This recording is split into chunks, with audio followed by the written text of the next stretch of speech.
ಮೊದಲನೇದಾಗಿ ಪ್ರತಿ ಒಂದು ಮ್ಯಾಚ್ ನಡಿಬೇಕಾದ್ರೆ KSC ಅವರು ಅವರ 2 ದಿನದ ಮುಂಚೆ ಗ್ರೌಂಡನ್ನು ಕಂಟ್ರೋಲು ಪೊಲೀಸ್ ಅವ್ರಿಗೆ ಕೊಟ್ಬಿಡ್ತಾರೆ.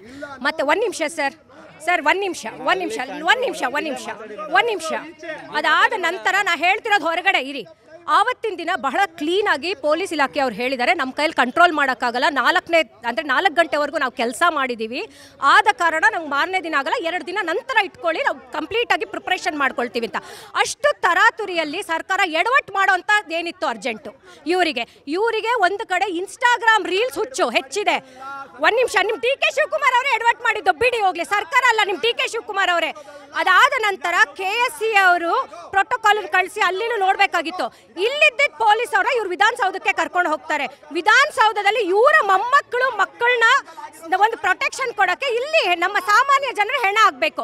ಅದು ಒಂದೇ ವಿಚಾರ ಅಲ್ಲ, ನಾವು ಹೇಳೋದು ಇಷ್ಟೇ, ಇಲ್ಲಿ ಮುಖ್ಯವಾಗಿ 3 ಜನದ ರಾಜೀನಾಮೆ ನಾವು ಕೇಳ್ತಾ ಇದೀವಿ. ಒಂದು ಚೀಫ್ ಮಿನಿಸ್ಟರ್, ಇನ್ನೊಂದು DK ಶಿವಕುಮಾರ್ ಅವ್ರದ್ದು, ಮತ್ತೊಂದು ಹೋಮ್ ಮಿನಿಸ್ಟರ್. 3 ಜನ ಕೊಡ್ತಾರಾ?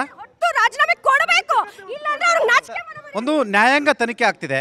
ಮೈಕಲ್ ಡಿ ಕುನ್ನರ್ ಅವರಿಗೆ ನ್ಯಾಯಾಂಗ ತನಿಖೆಯನ್ನು ವಹಿಸಿದ್ದಾರೆ. ಮತ್ತೊಂದು CID ತನಿಖೆ ಕೂಡ ಆಗ್ತಿರ್ತಕ್ಕಂಥದ್ದು. ಈ 2 ತನಿಖೆಗಳ ಮೇಲೆ ತಮಗೆ ವಿಶ್ವಾಸ ಇದೆಯಾ? ಖಂಡಿತ ಇಲ್ಲ ಸರ್. ಮೊದಲನೇದಾಗಿ ನಿನ್ನೆ ದಿವಸ ಕೋರ್ಟಲ್ಲಿ ಕ್ಲೀನಾಗಿ ಕರ್ನಾಟಕ ಕ್ರಿಕೆಟ್ ಅಸೋಸಿಯೇಷನ್ನು ಹೇಳಿದ್ದಾರೆ. ಏನು ಅಂದರೆ ಕ್ರಿಕೆಟ್ ಅಸೋಸಿಯೇಷನ್ ಒಂದು ಅಫಿಡವಿಟ್ ಹಾಕಿದೆ ನಿನ್ನೆ ದಿವಸ, ನ್ಯಾಯಾಲಯದಲ್ಲಿ ಹಾಕಿರ್ತಕ್ಕಂಥದ್ದು. ನಾವು ಬೇಡಿಕೆಯನ್ನು ಇಟ್ಟಿರಲಿಲ್ಲ ಸಂಭ್ರಮಾಚರಣೆಗೆ ಕೇಳಿದ್ದು ಸರ್ಕಾರ.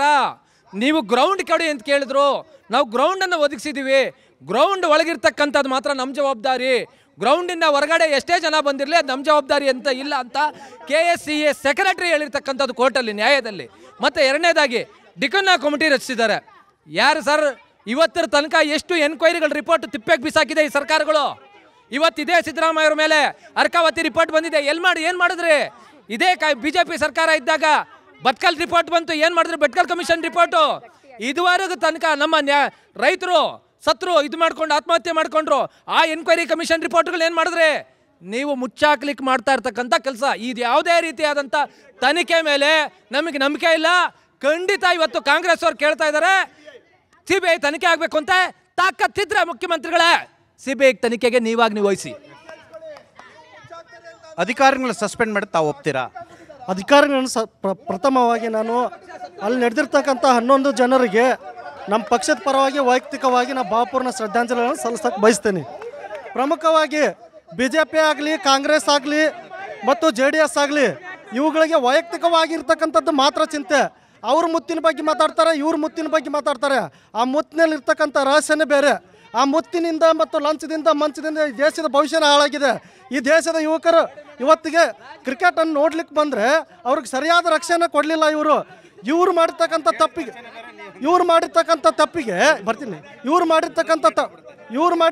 ತಪ್ಪಿಗೆ ಪೊಲೀಸ್ನವ್ರನ್ನ ಬಲಿ ಮಾಡಿದರು. ಪಾಪ ದಯಾನಂದ ಅಂತ ಕಮಿಷನರು, ಒಬ್ಬ ನಿಷ್ಠಾವಂತ ಕಮಿಷನರು, ಎಷ್ಟೊಂದು ಗಲಭೆಗಳನ್ನು ಅವರು ನಿಯಂತ್ರಣ ಮಾಡಿದ್ದಾರೆ ಅಂತಂದರೆ, ದಸರಾ ಗಲಭೆಯನ್ನು ನಿಯಂತ್ರಣ ಮಾಡಿದ್ದಾರೆ, ಮತ್ತು ಶಿವಮೊಗ್ಗದಲ್ಲಿ ನಿಯಂತ್ರಣ ಮಾಡಿದ್ದಾರೆ, ಗುಲ್ಬರ್ಗದಲ್ಲಿ ನಿಯಂತ್ರಣ ಮಾಡಿದ್ದಾರೆ. ಸರ್ ಇದು ಏನಾಗಿದೆ ಅಂದರೆ ಇಡೀ ಕರ್ನಾಟಕದಲ್ಲಿ ನಡೀತು ಒಂದು 11 ಬಲೆ ಆಯಿತು ಬೆಂಗಳೂರಲ್ಲಿ. ಅದೇ ಕೇಂದ್ರದಲ್ಲಿ ಜಮ್ಮು ಕಾಶ್ಮೀರದಲ್ಲಿ ಬಲೆ ಆಯಿತು 34 ಜನ. ಆದರೆ BJPಯಲ್ಲಿ ಅಲ್ಲಿ ನೈತಿಕ ಹೊಣೆ ಹೊತ್ತು ಅವರು ರಾಜೀನಾಮೆ ಕೊಡಲಿಲ್ಲ. ಇವರು ಕರ್ನಾಟಕದಲ್ಲಿ ಅವ್ರನ್ನ ಕೇಳೋದು ಅವರಿಬ್ಬರಲ್ಲೂ ಸರ್ ಇಲ್ಲ ಸರ್, ಇಬ್ಬರಲ್ಲೂ ಫಸ್ಟ್ ರಾಜೀನಾಮೆ ಕೊಡಬೇಕು. ಅವರು ಕೇಂದ್ರದಲ್ಲಿ ಅವ್ರು ಕೊಡಬೇಕು, ಕರ್ನಾಟಕದಲ್ಲಿ ಇವ್ರು ಕೊಡಬೇಕು. ಹೌದು ಸರ್, ಈಗ ಏನಿಲ್ಲ, ಅದೇನು ಭಾಳ ದಿನ ಆಗಿಲ್ಲ, ಆಗಿರೋ ದಿನ 2 ತಿಂಗಳು 3 ತಿಂಗಳಾಗಿತ್ತು ಅಷ್ಟೇ. 34 ಜನ ಬಲಿ ಆದ್ರು. ನೀವ್ಯಾಕೆ ಅಲ್ಲಿ ಮೋದಿ ಅವರು ರಾಜೀನಾಮೆ ಕೊಡಲಿಲ್ಲ? ಇಲ್ಲಿ 11 ಜನ ಇವರು ರಾಜೀನಾಮೆ ಕೊಡಬೇಕಾಯ್ತು ಸರ್. ಇಲ್ಲಿ ಈಗ 11 ಜನ ರಾಜೀನಾಮೆ. ಸರ್ ಒಂದು ನಿಮಿಷ ಸರ್, ಇಲ್ಲಿ ಸರ್ ಒಂದು ನಿಮಿಷ ತಡಿ. ಈಗ ಇದು ಕರ್ನಾಟಕದಲ್ಲಿ 11 ಬಲಿ ಆಗಿದೆ. ಈಗ ಇಲ್ಲಿ ಸಿದ್ದರಾಮಯ್ಯ ರಾಜೀನಾಮೆ ಕೊಡಬೇಕು, ಮತ್ತು DKC ರಾಜೀನಾಮೆ ಕೊಡಬೇಕು. ಅಲ್ಲಿ ಕೇಂದ್ರದಲ್ಲಿ ಮೋದಿ ಕೊಡಬೇಕು, ಕರ್ನಾಟಕದಲ್ಲಿ ಸಿದ್ದರಾಮಯ್ಯ DKC ಕೊಡಬೇಕು. ಈ 2 ಸರ್ಕಾರನೂ ಸರಿಯಲ್ಲ. ಇವ್ರು ಏನಂದ್ರೆ ಜನಗಳ ಸಿಂಪತಿಗಾಗಿ ಇವ್ರು ಮಾಡ್ತಾರೆ. ಸರ್ಕಾರಕ್ಕೆ ಈ ಪ್ರಚಾರದ ತೆವಲು ಬೇಕಿತ್ತಾ? ಖಂಡಿತ ಬೇಕಾಗಿರ್ಲಿಲ್ಲ ಸರ್. ಈ ಎರಡೂ ಸರ್ಕಾರಗಳ ಮಧ್ಯೆ ಜನ ಸಾಯ್ತಾ ಇದ್ದಾರೆ. ಜನರ ಬಗ್ಗೆ ಚಿಂತೆ ಮಾಡೋಕ್ಕಿಲ್ಲ, ಯಾವುದೇ ಕಾರ್ಮಿಕರ ಬಗ್ಗೆ ಹೇಳೋಕ್ಕಿಲ್ಲ. ಕೇಂದ್ರದಲ್ಲೂ ಅದೇ ಪರಿಸ್ಥಿತಿ, ಇಲ್ಲೂ ಅದೇ ಪರಿಸ್ಥಿತಿ. ಯಾಕೆ ಅಂದರೆ ಈಗ ಹೇಳಿದ್ರು ಇವರು ಮೋದಿನೂ ಕೊಡಬೇಕು ಆದಿತ್ಯನೂ ಕೊಡಬೇಕಾಗತ್ತೆ ಅಂತ. ಇವೆಲ್ಲವೂ ಅವತ್ತಿನ ಹಣೆ ಬರಹಗಳಂತ ಕಾಣಿಸ್ತಾ ಇದೆ. ಇಲ್ಲಿ ಖಂಡಿತ ಏನಿವತ್ತು ಈ ಕ್ರೀಡಾಂಗಣ ಇತ್ತು, ಒಂದು ಎಲ್ಲ ಬಾಗಿಲನ್ನ ಮುಚ್ಚಿದ್ದು, ಕ್ರೀಡಾಂಗಣದ್ದು ಕೂಡ ವ್ಯವಸ್ಥೆ ಇದೆ. ಎಲ್ಲ ಬಾಗಿಲನ್ನ ಮುಚ್ಚಬಾರ್ದಾಗಿತ್ತು. ಈ ಜನಗಳನ್ನ ನೋಡ್ತಿದ್ದಾಗೆ ಬಾಗಿಲನ್ನ ತೆಗೆದಿದ್ರೆ ಎಲ್ಲರೂ ಅಲ್ಲಲ್ಲಿ ನಿಲ್ಲಕ್ಕಾಗದೆ ಹೋಗ್ತಾ ಇದ್ರು. ಒಂದೇ ಗೇಟನ್ನು ತೆಗೆದು ಜನರು ಮೇಲ್ಮೇಲೆ ಸರ್ ಬೇಕಂತಾನೆ ತಳ್ಳೋ ಜನ ಇರ್ತಾರೆ, ಅಂಥದ್ದು ನಡೆದಿರ್ಬೋದೇನೋ ಈ ಒಂದು ಅವ್ಯವಸ್ಥೆಗೆ. ಆದರೆ ಹುಚ್ಚಭಿಮಾನ, ಈ ಪೋಷಕರು ಜನರು ಇವತ್ತು ತಿಳ್ಕೊಳ್ಬೇಕು. ಹುಚ್ಚಭಿಮಾನನ ಬಿಟ್ಟು ಅಭಿಮಾನ ಇರಬೇಕು. ಹುಚ್ಚಭಿಮಾನ ತಗೊಂಡು ಇವತ್ತು ಮನೆಗಳಲ್ಲಿ ತಂದೆ ತಾಯಿ ಇಲ್ದೆ ಆಗ್ತಾ ಇದ್ದಾರೆ. ಆಮೇಲೆ ಅಧಿಕಾರಿಗಳಿದ್ದಾರಲ್ಲ ಗೋವಿಂದರಾಜು ಬಗ್ಗೆ ನಿಜವಾಗ್ಲೂ ಈ ಸರ್ಕಾರದೊಳಗಡೆ ಎಚ್ಚೆತ್ಕೊಳ್ಬೇಕು.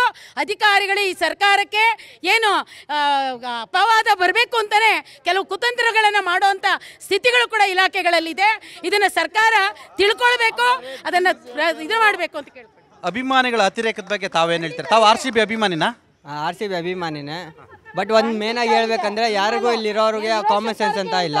ಬಿಕಾಸ್ ಇಲ್ಲಿ 11 ಜನ ಸಾವಾಗಿದೆ. 11 ಜನ ಸಾವಾಗಿದ್ರು ಕೂಡ ಆ ಪಕ್ಷ ಈ ಪಕ್ಷ ಅಂತ ಜಗಳ ಆಡ್ತಾ ಇದ್ದಾರೆ ಹೊರತು ಏನು ಸೊಲ್ಯೂಷನ್ ಅಂತ ಹೇಳ್ತಾ ಇಲ್ಲ. ಈ ಸೊಲ್ಯೂಷನ್ ಏನಂದರೆ ಅವ್ರಿಗೆ 25 ಲಕ್ಷ ಅಷ್ಟೇ ಕೊಟ್ಟಿರೋದು. 25 ಲಕ್ಷ ಕೊಟ್ಟಿದ್ದಕ್ಕೂ ಏನು ಲಾಭ ಇಲ್ಲ. ಅವ್ರಿಗೆ ಇವಾಗಿರೋ ಜನ್ರೇಷನ್ಗೆ ಅವ್ರಿಗೆ ಏನು ಲಾಭ ಆಗಲ್ಲ. 1 ಕೋಟಿ ಕೊಟ್ಟರೆ ಅಟ್ಲೀಸ್ಟ್ ಅವ್ರ ಫ್ಯಾಮಿಲಿಗಾದ್ರೆ ಏನಾದರೂ ಇಂಪ್ರೂವ್ ಆಗುತ್ತೆ. ಅಟ್ಲೀಸ್ಟ್ ಜಾಬ್ಗಾದ್ರೆ ಅಟ್ಲೀಸ್ಟ್ ಗೌರ್ಮೆಂಟ್ ಜಾಬ್ ಆದರೂ ಕೊಡಬೇಕಂತ ಇದು ಹೇಳ್ತೀನಿ ಕರ್ನಾಟಕ ಸೈಡಿಂದ. ಸರ್ ಈ ಕಾಂಗ್ರೆಸ್ ಸರ್ಕಾರದಲ್ಲಿ ಏನು ಬೆಂಗಳೂರಿಗೆ ಗ್ರೇಟರ್ ಬೆಂಗಳೂರು ಅಂತ ಹೆಸರಿಟ್ಟರು, ಅವತ್ತಿಂದ ವಿಶ್ವ ಯಾವ ರೀತಿ ನೋಡಿದ್ರು ಅಂದರೆ ಬ್ಯಾಡ್ ಬೆಂಗಳೂರಾಗೆ ನೋಡಿದ್ರು.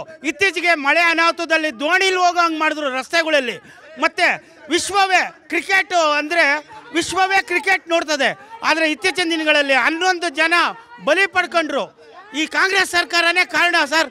ಆದರೆ ಇತ್ತೀಚಿನ ದಿನಗಳಲ್ಲಿ ಇನ್ನೊಂದು ಹೇಳ್ತೀನಿ ಸರ್, ವಿಧಾನಸೌಧದಲ್ಲಿ ಇಡೀ ಬೆಂಗಳೂರು ಕಟ್ಟಿದಂಥ ಕೆಂಪೇಗೌಡ ಜಯಂತಿನ ವಿಧಾನಸೌಧ ಬ್ಯಾಂಕ್ವೆಟ್ ಹಾಲಲ್ಲಿ ನಾವು ಆಚರಿಸ್ತಾ ಇದ್ವು. ಅದನ್ನು ಕೂಡ ತಪ್ಪಿಸಿ ಇಡೀ ಬೆಂಗಳೂರಿಗೆ ಅವಮಾನ ಮಾಡ್ತಾ ಇದೆ ಸರ್ ಈ ಕಾಂಗ್ರೆಸ್ ಸರ್ಕಾರ. ಸರ್ ಕೆಂಪೇಗೌಡ ಜಯಂತಿ ವಿಧಾನಸೌಧದಲ್ಲಿ ಮಾಡ್ತಾ ಇಲ್ಲ, ಈ ಬಾರಿ ಹೊರಗಡೆ ಮಾಡ್ತಾ ಇದ್ದಾರೆ ಸರ್. ಅದನ್ನು ಕಪ್ಪು ಚುಕ್ಕೆ ಸರ್. ನೋಡಿ ಸರ್, ಇವಾಗ ಈ ಕರ್ನಾಟಕದಲ್ಲಿ ಹೆಂಗಾಗಿದೆ ಅಂದರೆ ಒಬ್ಬ ತುಗ್ಲಕ್ಕು, ಒಬ್ಬ ಖಿಲ್ಜಿ, ಇವರಿಬ್ಬರು ಸೇರಿಕೊಂಡು ಅಲ್ಲ ಜನರಿಗೆ ಅರ್ಥ ಆಗುತ್ತೆ ಬಿಡಿ, ಅರ್ಥ ಆಗುತ್ತೆ. ಒಬ್ಬರು DK ಶಿವಕುಮಾರ್ ಅವರು, ಇನ್ನೊಬ್ಬರು ಸಿದ್ದರಾಮಯ್ಯನವರು. ಇವರಿಬ್ಬರು ಅಧಿಕಾರಕ್ಕೋಸ್ಕರ, ಅಧಿಕಾರದ ಹಿಡಿತಕ್ಕೋಸ್ಕರ ಇವ್ರು ಮಾಡ್ತಾ ಇರೋ ಸಂಚುಗಳು ಇದು. ಇವಾಗ ಇಲ್ಲಿ ಸಿದ್ದರಾಮಯ್ಯ ಅವರು ಎಲ್ಲೂ ಕಾಣಿಸ್ಕೊಂಡೇ ಇಲ್ಲ. ಸ್ಟಾರ್ಟ್ ಟು ಎಂಡು ಎಲ್ಲ ಕಡೆ ಏರ್ಪೋರ್ಟ್ಗೆ ಹೋಗಿ ಅವ್ರಿಗೆ ರಿಸೀವ್ ಮಾಡೋದ್ರಿಂದ ಹಿಡಿದು ಆಯ್ತಾ ಪ್ರತಿಯೊಂದು ಕಪ್ಪು ಗೆದ್ದಿದ್ದವ್ರೆ ಕಾಂಗ್ರೆಸ್ಸರು. ಸಾರಿ, ಈ ಕಪ್ RCB ಅವರಲ್ಲ, ಕಾಂಗ್ರೆಸ್. ಅದೇ ಸರ್, ಆವಾಗಲೇ ಹೇಳಿದ್ರಲ್ಲ KPCC ಕಪ್ಪದು ಸರ್. KPCC ಕಪ್ಪಲ್ಲ ಅದು, RCB ಅವ್ರ ಕಪ್ಪು. ಇವ್ರು ಗೆದ್ದಂಗೆ ಆಗೋಯ್ತು.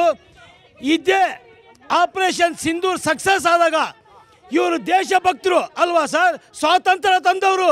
ಈ ಸಂಭ್ರಮ ಆಚರಣೆ ಮಾಡಿದ್ರ ನೀವು? ಆವತ್ತು ಮಾಡ್ಬೋದಾಗಿತ್ತು. RCB ಕಪ್ಪು ಅದಕ್ಕಿಂತ ಇಂಪಾರ್ಟೆಂಟ್ ಆಗೋಯ್ತು ನಿಮಗೆ ಅಲ್ವಾ? RCB ಕಪ್ಪು ಸರ್. ತಾವು RCB ಅಭಿಮಾನಿನಾ? ಸರ್ ಇಲ್ಲ, ನಾನು ಇಲ್ಲಿ ಕಾರ್ಯಕ್ರಮ ನೋಡಿ ಬಂದಿದ್ದೀನಿ. ನಾನು ಇಲ್ಲಿ ಇರೋರ ಹತ್ರ ಎಲ್ಲ ಒಂದು ಮುಖ್ಯವಾಗಿ ಕೇಳ್ಕೊಳ್ಳೋದೇನು ಅಂದರೆ, ನನ್ನ ಹೆಸರು ಪ್ರೇಮ್ ಅಂದ್ಬಿಟ್ಟು ಇಲ್ಲಿ ಯೂನಿಟಿ ಬಿಲ್ಡಿಂಗ್ ಆಡಿಟರ್ ಆಫೀಸಲ್ಲಿ ವರ್ಕ್ ಮಾಡ್ತಾ ಇದ್ದೀನಿ. ಇಲ್ಲಿ ರಾಜಕೀಯ ಕೆಸರಾಚಾಟ ಆಗ್ತಾಯಿದೆ ಹೊತ್ತು 11 ಜನ ಪ್ರಾಣ ಕಳ್ಕೊಂಡಿದ್ದಾರೆ. ಅದ್ರ ಬಗ್ಗೆ ಮಾತಾಡೋದಂದರೆ ಅವರು ಇವ್ರ ಬಗ್ಗೆ ಹೇಳೋದು. ಇರಿ ನಾನು ಒಂದು ನಿಮಿಷ ನಾನು ಮಾತಾಡೋ ತನಕ ಇರ್ರಿ. ಇಲ್ಲಿ ಒಬ್ಬರ ಮೇಲೆ ಒಬ್ಬರು ಹಾಕೋದಕ್ಕಿಂತ ನಾನು ಏನು ಹೇಳ್ತಾ ಇದ್ದೀನಿ, 11 ಜನ ತೀರ್ಕೊಂಡಿದ್ದಾರೆ. ಇಲ್ಲಿ ಭದ್ರತಾ ವೈಫಲ್ಯ ಮುಖ್ಯವಾಗಿ. ಕೆಲವರು ಹೇಳ್ತಾ ಇದ್ದಾರೆ ಸಿದ್ದರಾಮಯ್ಯ ಅವರು ರಾಜೀನಾಮೆ ಕೊಡಬೇಕು ಅಂತ. ನನಗೆ ಮುಖ್ಯಮಂತ್ರಿ ಬಂದು ಭದ್ರತೆ ಮಾಡೋಕ್ಕಾಗುತ್ತಾ? ಇದೇ ಪುನೀತ್ ರಾಜ್ಕುಮಾರ್ ಅವರು ತೀರ್ಕೊಂಡಿದ್ದಾಗ ಎಷ್ಟೋ ಲಕ್ಷ ಜನ ಬಂದರು. ಆಗ ಇದೇ ಪೊಲೀಸ್ ಇಲಾಖೆನೇ ಭದ್ರತಾ ಕಾರ್ಯನ ಮಾಡಿತ್ತು. ಆದರೆ ತಾರುತಾರಿಯಲ್ಲಿ ಕಾರ್ಯಕ್ರಮ ಮಾಡಿದ್ದಾರೆ ಅಂತ ಅನಿಸುತ್ತೆ. ಕಾರ್ಯಕ್ರಮದ ರೂವಾರಿ ಯಾರಾಗಿದ್ದಾರೆ, ಅದು DK ಶಿವಕುಮಾರ್ ಆಗಿರ್ಬೋದು, ಇಲ್ಲ RCB ಆಗಿರ್ಬೋದು, ಅವ್ರ ಮೇಲೆ ಕಠಿಣ ಕ್ರಮ ಜರುಗಿಸ್ಬೇಕು. ಅದೇ ನಾನು ಸರ್, ನಾವು RCB ಸಂಭ್ರಮಾಚರಣೆಯಲ್ಲಿ ನಾವು ಕೂಡ ಭಾಗವಹಿಸಿದ್ವಿ. ಅಲ್ಲಿ ಪೊಲೀಸ್ ಅವರು ಅವ್ಯವಸ್ಥೆ ಹೇಳ್ಬಾರ್ದು.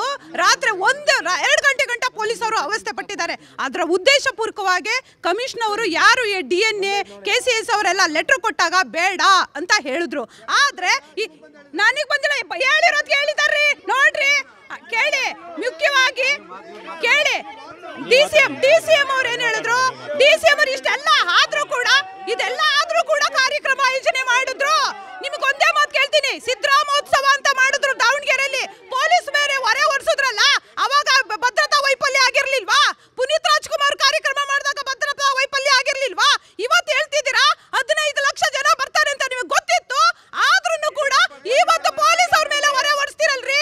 ಪೊಲೀಸರು ಅಮಾಯಕರನ್ನ ಕರ್ಕೊಂಡೋಗಿ ಸ್ಟೇಜ್ ಮೇಲೆ ಹಾಕಿ ಪೊಲೀಸ್ ಎಲ್ಲಿಗೆ ಹಾಸ್ಪಿಟಲ್ ಕರ್ಕೊಂಡೋಗಿದ್ಕೆ ಒಂದಷ್ಟು ಜೀವ ಬದುಕೊಂತು. 65 ಜನದಲ್ಲಿ 45 ಜನ ಇವತ್ತು. ನೀವು RCB ಅಭಿಮಾನಿನಾ? ಸರ್ ಹೌದು ಸರ್, ನಾನು RCB ಅಭಿಮಾನಿ. ಇವತ್ತು ಕರ್ನಾಟಕದ ನಾನು ಹೇಳ್ತೇನೆ, ಅದೆಲ್ಲ ಬಿಟ್ಬಿಡಿ. ನೀವು RCB ಅಭಿಮಾನಿ ಅಲ್ಲ, ದಯಮಾಡಿ ಅಭಿಮಾನಿಗಳಿಗೆ ಏನಾರು ಒಂದು ಪ್ರೀತಿಯಿಂದ ಹೇಳಿ. ಈ ರಾಜಕೀಯ ಬಿಟ್ಟು ನಿಮಗೆ ಅಷ್ಟು ಮಾತ್ರ ಕೇಳ್ತೇನೆ. ನೀವು ಕಾಂಗ್ರೆಸ್ಸಿಗೆ ಬೈಯೋದು, BJP ಬೈಯೋದು ಬಿಟ್ಬಿಡಿ. ಸರ್ ಹೇಳಿದ್ವಲ್ಲ, ಇವತ್ತೇನಂತ ಹೇಳಿದ್ರೆ ಕರ್ನಾಟಕದ ಇತಿಹಾಸದಲ್ಲಿ RCB ವಿಜಯ ಏನಾಗಬೇಕಾಗಿತ್ತು ಅಂತ ಹೇಳಿದ್ರೆ ಸುವರ್ಣ ಅಧ್ಯಾಯ ಆಗಿರಬೇಕಾಗಿತ್ತು. ಆದರೆ ಇವತ್ತಿನ ಅವ್ಯವಸ್ಥೆಯಿಂದ ಏನಾಗಿದೆ, ದುರಂತ ಅಧ್ಯಾಯ ಆಗಿದೆ. ನಮಗೆ ತುಂಬ ಬೇಜಾರಾಗ್ತಿದೆ. RCB ಯಾವತ್ತು ಏನಂತ ಹೇಳಿದ್ರೆ ಒಂದು ತಂಡ ಆಗಿರಲಿಲ್ಲ. ನಮಗೆ ಯಾವತ್ತೇ ಆಗಲಿ RCB ಹೋಗ್ಬಿಟ್ಟು ಒಂದು ಕುಟುಂಬವಾಗಿತ್ತು. ಇವಾಗ ಕುಟುಂಬದಲ್ಲಿ ಏನು ಅಭಿಮಾನಿಗಳು 11 ಜನ ತೀರ್ಕೊಂಡಿದ್ದಾರೆ. 11 ಜನ ಅಭಿಮಾನಿಗಳು ತೀರ್ಕೊಂಡು ನಮಗೆ ಮನಸ್ಸಿಗೆ ತುಂಬ ಬೇಜಾರಾಗಿದೆ. ನಾವೇನಂತ ಹೇಳಿದ್ರೆ RCB ಅಭಿಮಾನಿ ಆತ್ಮಕ್ಕೆ ಶಾಂತಿ ಆಗಬೇಕು ಅಂತ ಕೇಳ್ಕೋಬೇಕೇ ಹೊರತು ಇವತ್ತು ನಾವಿಲ್ಲಿ ರಾಜಕೀಯ ಮಾಡಕ್ಕೆ ಹೋಗಬಾರ್ದು. ಎಸ್ ಸರ್ ಯಾಕೆ ಗೊತ್ತಾ, ನಾವು ಒಂದು ಸಂದೇಶ ರವಾನೆ ಮಾಡಬೇಕು. ಯಾಕಂತ ಹೇಳಿದ್ರೆ ತಂದೆ ತಾಯಿಗಳು ಅನುಭವಿಸ್ತಾರೆ, ಅಣ್ಣ ತಮ್ಮದಿರು ಅನುಭವಿಸ್ತಾರೆ, ಇಡೀ ಕುಟುಂಬ ಆ ನೋವನ್ನು ಅನುಭವಿಸುತ್ತೆ. ಹಾಗಾಗಿ ನಾನು ಸರ್ RCB 18 ವರ್ಷದ ನಂತರ ಕಪ್ ಗೆದ್ದಿದೆ. ಈ ಸಂಭ್ರಮ ಕಂಟಿನ್ಯೂ 1 ವಾರ ಇರ್ತಿತ್ತು. ಇಲ್ಲಾಗಿರೋ ಹತಾಚೂರ್ಯದಿಂದ ಕೊಹ್ಲಿ ಎಲ್ಲೋದ್ನೋ ರಜತ್ ಪಟಿದಾರ್ ಎಲ್ಲೋದ್ನೋ ಗೊತ್ತಿಲ್ಲ. ಫಸ್ಟು ಸರ್ ಅದನ್ನು ಬಿಟ್ಟರೆ ಇಲ್ಲಿ 2 ಆಗಿದೆ ಸರ್. ಒಂದು ಕಾಲು ತುಳಿತ, ಇನ್ನೊಂದು ಕೈ ತುಳಿತ. ಕಾಲು ತುಳಿತ ಅಭಿಮಾನಿಗಳ ಮೇಲಾಯಿತು, ಕೈ ತುಳಿತ ಪೊಲೀಸ್ ಇಲಾಖೆ ಮೇಲಾಯಿತು. ಓಕೆನಾ? ಆಯಿತು, ಹತಾಚೂರ್ಯ ಆಗೋಯ್ತು, ಅಭಿಮಾನಿಗಳಿಗೆ ಗೊತ್ತಾಗಲಿಲ್ಲ, ಹುಚ್ಚ ಅಭಿಮಾನ ಅಂಧ ಅಭಿಮಾನ. ನಿಮ್ಮ ಸೂಕ್ಷ್ಮತೆ ಎಲ್ಲೋಯ್ತು ಸರ್? 10 ನಿಮಿಷ ಆಮೇಲೆ ಹೋಗಿ ಮತ್ತೆ ಫಂಕ್ಷನ್ ಮಾಡ್ತೀರಾ. ಇನ್ನೊಬ್ರು ಯಾರೋ ಜನಾರ್ದನ್ ಹೋಟ್ಲಲ್ಲಿ ದೋಸೆ ತಿಂತಾ ಇದ್ದಾರೆ, ಎಲ್ಲೋಯ್ತು ಸರ್?